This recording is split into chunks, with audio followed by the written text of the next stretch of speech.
Welcome to our next session on uh, Scrum events. So basically, there are 5 Scrum events within Scrum. So the sprint, then the sprint planning, daily Scrum, sprint review, and sprint retrospective. Let's go through these events one by one. So each sprint itself, basically, it's an event. Each sprint have the following events, which is sprint planning, daily Scrum, sprint review, and sprint retrospective. Also, a sprint act as a container for all other sprint events. What is the meaning of sprint act as a container for all other events? Let's see that now through a diagram. So in this diagram, what I'm showing is basically there are 6 sprints, sprint 1, 2, 3, 4, 5, 6. And towards the end of each sprint, the Scrum team is delivering a product increment. So in this example, towards the end of sprint 2, the Scrum team is delivering this product increment. Towards the end of sprint 3, the Scrum team is delivering this product increment. And after each sprint, so this is sprint 1, when the sprint 1 ends, immediately after that sprint 2 starts. And then when the sprint 2 ends, then immediately after that, the sprint 3 starts. And that sequence keep following sprint after sprint. And what we have done is basically we have expanded, looked inside sprint 3, and we are going to expand what happens inside a sprint by looking at it, right? So what I've done here is I expanded sprint 3. So this is expanded diagram of sprint 3, and each sprint will look very similar. So in this, for the sake of example, I've only shown sprint 3, but sprint 1, 2, 3, they will, if you expand them, they will also look very similar. So in this example, what we are showing is a sprint. It's sprint in this example, which is sprint 3, starts with sprint planning. Then every day we have daily Scrum. So day 1, daily Scrum, day 2, daily Scrum, day 3, daily Scrum. So each day we have these daily Scrum. And in this example, it's a 2-week sprint. So that's why you are saying 9 daily Scrums. And then towards the end of sprint, we will have this sprint review event, and then the last event will happen is sprint retro. So all these 4 kind of events, which is sprint planning, daily Scrum, sprint review, and sprint retrospective, all of these 4 kind of events happen within this big sprint container. And that's the idea which I wanted to convey from this slide. Let's see some other aspects of Scrum events. So each Scrum event, basically, it's an opportunity to inspect and adapt the Scrum artifacts. And what are those Scrum artifacts? Are basically the product backlog, the sprint backlog, the product increment, all of these. So each whatever sprint event we are following, whether we are doing daily Scrum or sprint retrospective, sprint review, in all of these events, what we do is basically we inspect and adapt various Scrum artifacts based on the new learnings which we have learned, or based on the feedback which we have received from the customer or stakeholders. Whatever we learn from them or feedback we get from them, we uh, adapt our artifacts based on this feedbacks and learning. Then Scrum events, they are specifically designed so that the transparency can be enabled. And if we fail to operate any Scrum event based on the prescription which is given by the Scrum guide, in that case, what we are doing is we are losing the opportunity to inspect and adapt these Scrum artifacts. The key idea of this point is we should follow the prescriptions which are given in Scrum guide on how to operate these various Scrum events. Then Scrum events, the key purpose to have them is to create regularity and to minimize various other meetings which are not defined in Scrum. So if you were following, let's say, before going to Scrum, you were following waterfall or some other methodology. There might have been n number of different kind of meetings which you would be doing in those waterfall kind of projects. All those meetings are basically reduced and minimized, and they are basically replaced by the events which are prescribed by Scrum. And all the events in case of Scrum, whether it's a daily Scrum, retrospective, sprint planning, review, all of them, they happen at the same time and same place. Why they do it like that is so that they reduce the complexity, so that the team don't have to remember, which place and time to go to, because the time of each event is fixed, and basically every time whenever that event happens, it will happen at the same time and same place. For example, if the designated time for daily Scrum is 9 a.m. To 9:15 a.m. every day, it will happen at 9 a.m. to 9:15 a.m. And if the designated place is a particular meeting room, let's say that room is called uh, um, uh, King Charles meeting room, then every time the meeting will happen in King Charles meeting room as well. And same thing happens is applicable to all other events. That let's assume that the sprint planning event, it starts from, let's say, 10 a.m. In the morning, and it goes up to, let's say, 5 p.m. In afternoon, and it happens at King Charles meeting room.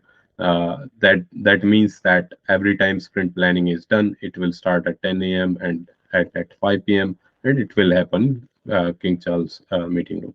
And this same idea is applicable to rest of the Scrum events as well. So the let's go to the very first more details around the very first sprint. Sorry, the Scrum event, which is the sprint itself. So sprint is basically the heartbeat of Scrum, uh, where basically the ideas are turned into values.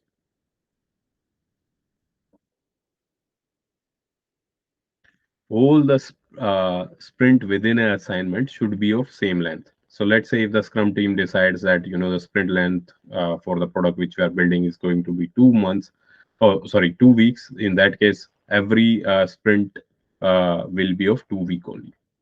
Then the sprint length is fixed and is limited to maximum of 1 month to create consistency.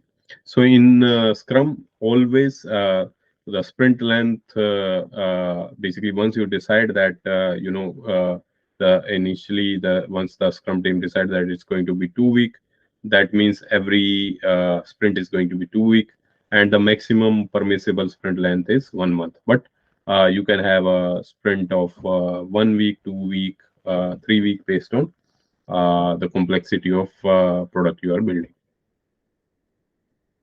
The new sprint, basically every successive sprint start immediately after the previous sprint is finished. For example, let's say the previous sprint was the first sprint uh, concluded yesterday, so today we'll start the second sprint.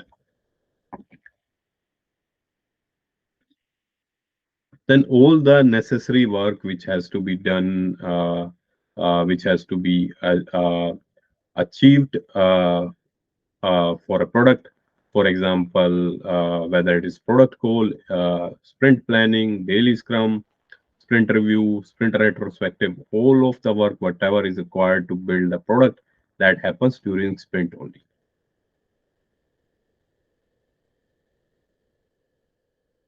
During the sprint, basically there are no changes which are made which will endanger the sprint goal.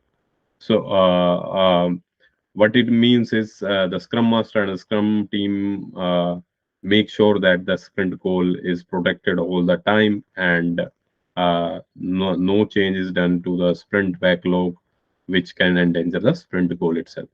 And the quality does not decrease during the sprint. So what it means is whatever are the quality parameter which we agreed in the beginning of sprint, during the sprint planning, we will deliver against those quality parameters, will not decrease the level of quality. Also, a product backlog is continuously refined during the sprint if needed. And if there is any clarification which are needed on the scope of let's say user story or PBI, all those discussions can happen with the product owner during the sprint. And if there is any need to negotiate the scope of particular user story or PBI, that is also done during the sprint.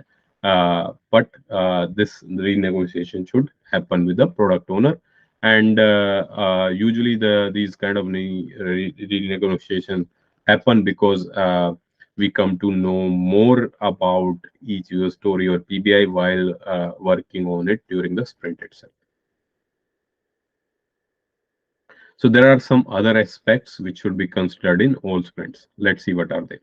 So sprint enables predictability by ensuring inspection and adaptation of progress towards a sprint towards a product goal at least every uh, calendar month. So how sprint enables predictability is basically every towards the end of sprint, basically uh, the Scrum team deliver a product increment, which basically is the addition towards a sprint goal.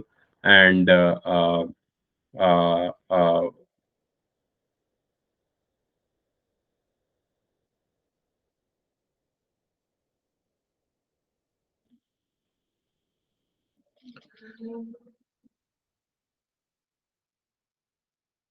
the sprint enables predictability by ensuring inspection and adaptation of the progress which the team have made towards the sprint goal by delivering the product increment. And it happens at least every calendar month.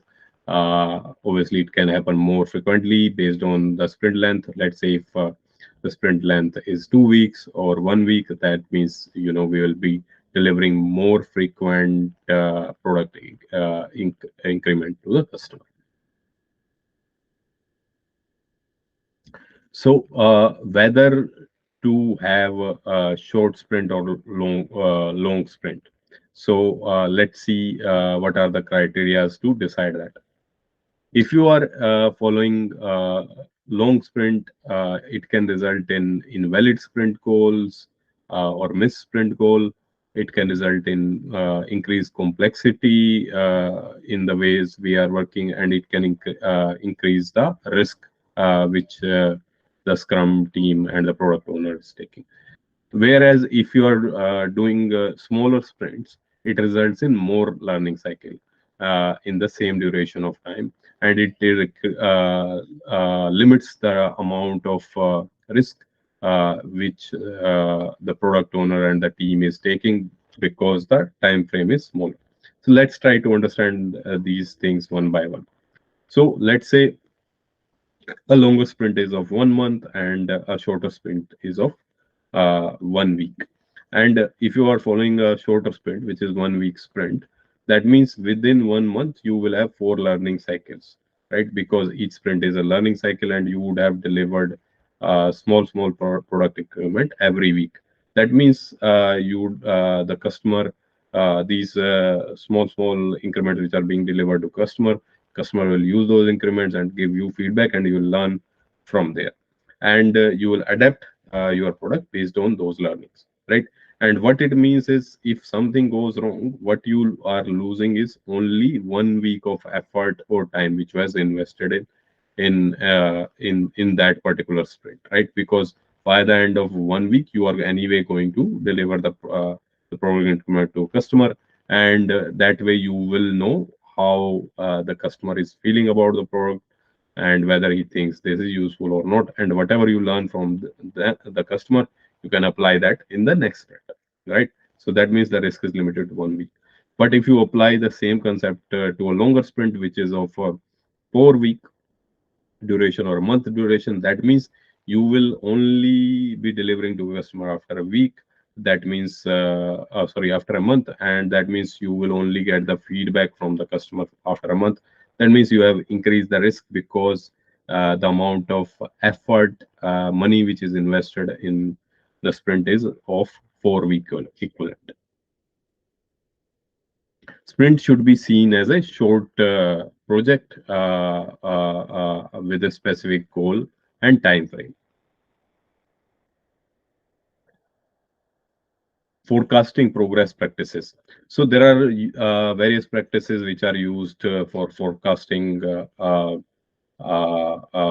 work which we are going to do in a particular sprint. For example, you use practices like burn down charts, burn up charts, or cumulative flow. All these are used for forecasting the progress which the team is going to do. But all these practices, even though they are useful, they should not be seen as a replacement to the importance of empiricism. Why? Because whenever we are using Scrum, that means we are building a very complex product. It is something which most likely we haven't done, or anyone in the industry haven't done, or many times we are building products which are no one in the world have done. And if you are building in those, working on those kind of complex product, that means the every sprint, whatever feature you are going to build, there is a lot of unpredictability associated with it, because you don't know what kind of problem you are going to encounter. So you can't rely on past estimates to predict future, because the past estimates might not work for future problem, because the work which you are trying to do is most likely you have never done this kind of work before. That's why uh, basically the core idea being conveyed here is that when we are using these forecasting practices, we should not undermine the importance of empiricism.